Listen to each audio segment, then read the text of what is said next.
Unsolved Mysteries.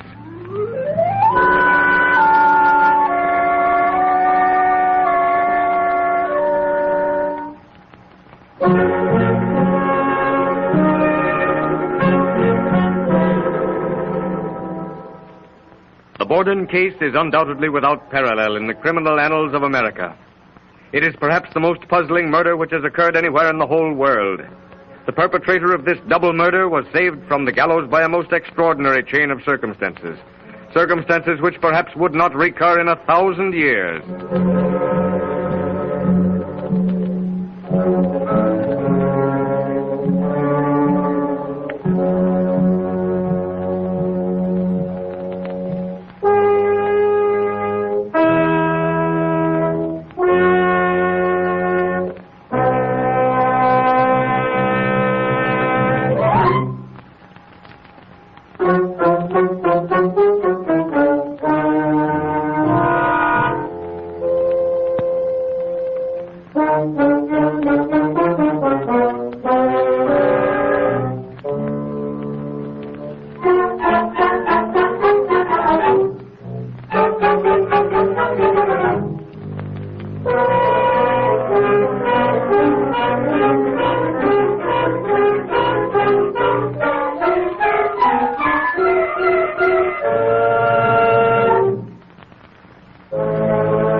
The Borden place in Fall River, Massachusetts, was a house of silences.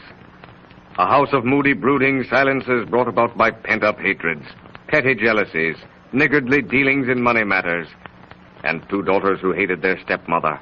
A stepmother who hated with equal intensity her two stepdaughters. Even from the outside, the Borden house, where it stood on South Main Street, had about it an air of ineffable doom. The atmosphere of a place accursed. It is exactly 30 seconds before 11 o'clock on the morning of August the 4th. Bridget, the maid, finished with her morning duties, is resting in her room on the 3rd story. Mr. Borden is lying on the couch in the living room. Emma Borden is away from home. And Lizzie Borden, is standing on the back porch. Bridget, come here. What's the matter, Miss Lizzie? Come down quick. Father's dead. Somebody came in and killed him. Don't go in, Bridget. Don't go in. Get a doctor. Run across the street and get Dr. Bowen.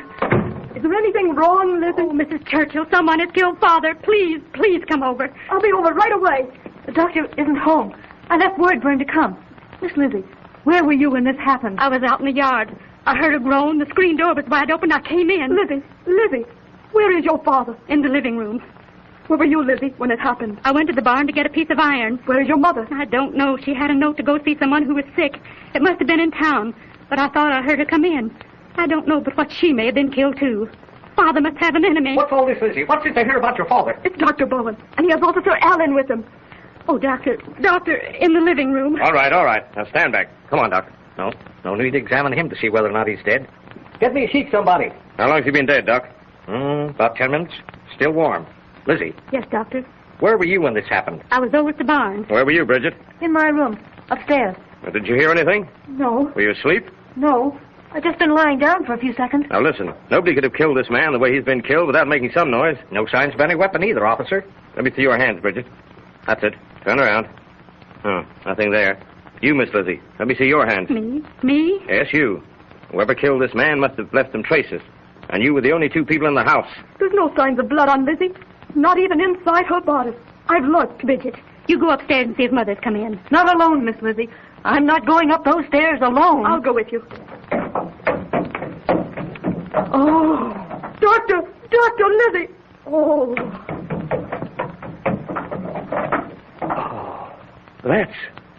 That's Mrs. Borden? Yes. I knew something like this would happen. What? Why? I just did. That's all. Alan. Yes, Doctor? Mrs. Borden's been dead anywhere from 1 hour to 2 hours. And he's been dead only a few minutes. Yes. Well, every one of you stay where you are. I'm going to search for the weapon. But neither Officer Allen nor any other of the many members of the police force ever found the weapon. Mrs. Churchill, from her window across the driveway, saw no one enter or leave the house. Mrs. Borden, the murdered woman, weighed nearly 200 pounds, Yet no one heard a sound when the murderer felled her. Not a sound, not a cry, not a clue, but suspicions. Yes.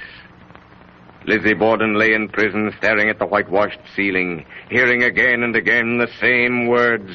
Different voices, but always the same words. Where were you, Lizzie Borden, when this happened? Where were you, Lizzie Borden, when this happened? Where were you, Lizzie Borden, when this happened? Where were you, Lizzie Borden, when this happened? Where were you, Lizzie Borden, when this happened? Where were you, Lizzie Borden, when this happened? Where were you, Lizzie Borden, when this happened?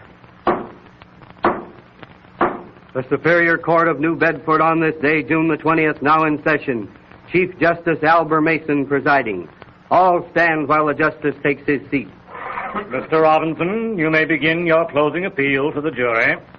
Gentlemen of the jury, you have heard the witnesses describe the sitting room in which Mr. Borden was killed. Of the walls, the ceiling were splattered with blood. Now, gentlemen of the jury, almost 2 hours elapsed between the murders. At no time was Miss Lizzie Borden out of the sight of Bridget the maid or Mr. Borden before his death for a period of more than 20 minutes. How could she cleanse herself of bloodstains in that length of time? I repeat, how could she cleanse herself of bloodstains in that length of time? She could not.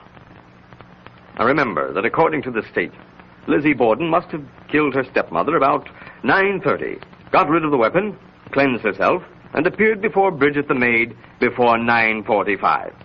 Again, she had between 10:45 and 11 o'clock in which to kill Mr. Borden, again dispose of the weapon, and again cleanse herself of bloodstains. Impossible, gentlemen of the jury, impossible.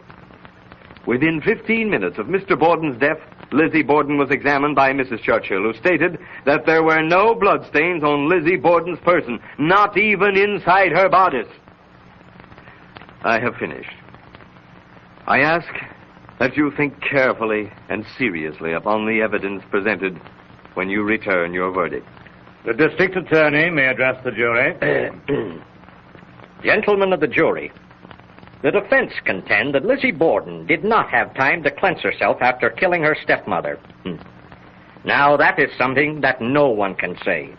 The medical testimony cannot and does not specify the exact moment at which Mrs. Borden was struck down. And Lizzie Borden may have had ample time in which to rid herself of the telltale bloodstains.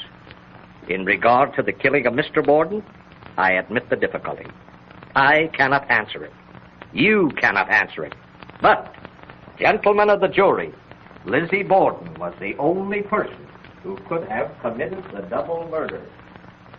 And so I say to you, gentlemen of the jury, as presiding judge in this case, that if the state have not proved their case, then you must find for the prisoner and return a verdict so. You may retire to consider your verdict. While the jury retire to consider their verdict, consider the case. It is not easy to remove bloodstains. Bloodstains can be removed more or less easily from the smooth skin of the face, but from the hands, no. Remember, too, that there was no bathtub in the Borden home. Do not lose sight of the fact that no weapon was found. No burned clothes were found, and the murderer must have been literally saturated with the victim's blood. Consider, too, that at any moment Bridget, the maid, or Mr. Borden could have walked upstairs and discovered the murderer killing Mrs. Borden. The jury have been out almost an hour. It is 4:30, and they file to their places in the jury box. Are the gentlemen of the jury agreed upon a verdict? We are, Your Honor. Lizzie Borden, stand up. Face the jury. We, the jury, find the prisoner not guilty. A careful reading without emotion or favor of the trial transcript must convince any unprejudiced person that Lizzie Borden did not commit the double murder. Since this is an unsolved mystery, any solution is necessarily a supposition based, however, upon the known facts. A possible solution will be presented after you have heard from your sponsor.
On 2 occasions previous to the Borden murders, the Borden home had been robbed of jewelry and money.